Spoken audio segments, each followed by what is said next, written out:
saving file.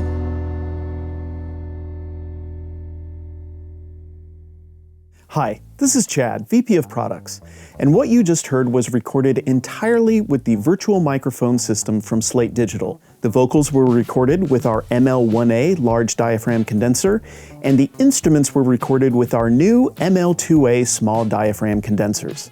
The thing that makes these microphones so powerful is the virtual microphone system plugin, which allows each microphone to model the characteristics of numerous microphone types and models. Over decades of experimentation, engineers have found that certain mics pair well with certain instruments, and they've had to amass extensive mic lockers in order to meet the demands of whatever instruments they need to record. But with these mics from Slate Digital, you have an entire mic locker right in your DAW, meaning you're ready for anything.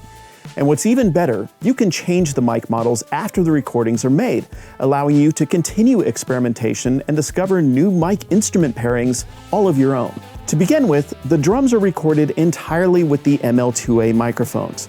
There are 2 mics on the kick, 2 on the snare, 1 for each of the toms, and then an XY pair of overheads along with close mics on the hi-hat and the ride. There is also another stereo pair out in the room to capture ambience and a natural blend of all the drums. Setup of stereo pairs is easy thanks to the included stereo mounting bars, and the mics come in factory matched pairs. The mics also have a built-in low-frequency roll-off switch and a 20 dB pad to achieve a max SPL of 156 dB.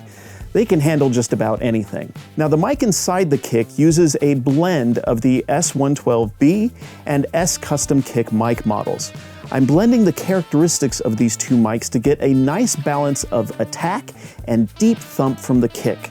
The second mic on the outside is equipped with the S47F and is picking up some of the body from the resonant head. Now the top snare mic is the S Custom Snare, which, unlike the traditional S57 models, has a bit more top end to provide a ready-to-go sound right from the mic. The bottom mic is another custom blend of the S222 ribbon and, surprisingly, a touch of the S Custom Kick. This is a great example of how experimenting with mic models after the recording can yield unexpected but great results. I would have never stumbled across this pairing had I been forced to choose the mics before actually recording. Now the toms use the industry standard S421, though the floor tom uses our tweaked S Custom Tom model, which allows the attack of this darker tom to match that of the rack tom. I use the S121 for all the cymbals since a ribbon mic like this has a softer high end, thus taming the strong brilliance of these cymbals. The overheads also have the S414 model blended in to help capture a bit more of the low mids from the whole kit. The rhythm guitar has our standard S57 model, our vintage variety, while the other guitar tracks use the RF609 from the new Radio France Instruments pack. And another serendipitous discovery was the use of the S Custom Tom, that variant of the S421, on the final guitar solo to help it cut through the mix. Lastly, the vocals were recorded with a blend of the new RF-E20 Dynamic and the FG800M tube, while the backups use the RF-BB6, another tube model. The chorus vocals are equipped with the RF-42B ribbon to help them sit comfortably behind the lead vocal. This mix uses a number of plugins from Slate Digital, Solid State Logic, and Harrison, all of which are included in the Complete Access subscription. Some highlights include the Stellar Echo tape delay, which is used a couple different ways. It's first used to hold the last guitar chord from the intro over the first half of the verse by catching that chord in a feedback loop. It's also used again right before the final chorus to create that tape stop effect by quickly turning the tape rate down. The other reverb used on the guitars is the new SSL Spring Verb, which obviously pairs well with guitar, as some guitar amps even have spring reverb tanks built right into them.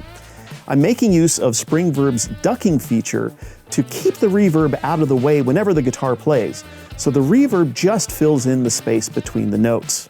The primary compressor I'm using throughout this mix is the SD3A virtual module, although I also use the SSL 4KG channel strip, its EQ and dynamics, to smash and shape the room mics. Infinity Horizon is being used in sidechain mode on one guitar part, such that the vocals can stay on top of the mix. and it's also used again to take the edge off the cymbals and control the master bus. Now, the keen-eyed observer may have noticed that aside from the SD-PE1 EQ on the master bus, there are no other EQ plugins on any of the mic channels. This illustrates just how important and significant mic choice can be. This is sometimes a neglected step, but correct choice can take care of a lot of the heavy lifting right up front, saving you lots of trouble later in the mix. The virtual microphone system gives you the choice and the power. In fact, take a listen to the mix with the VMS turned off.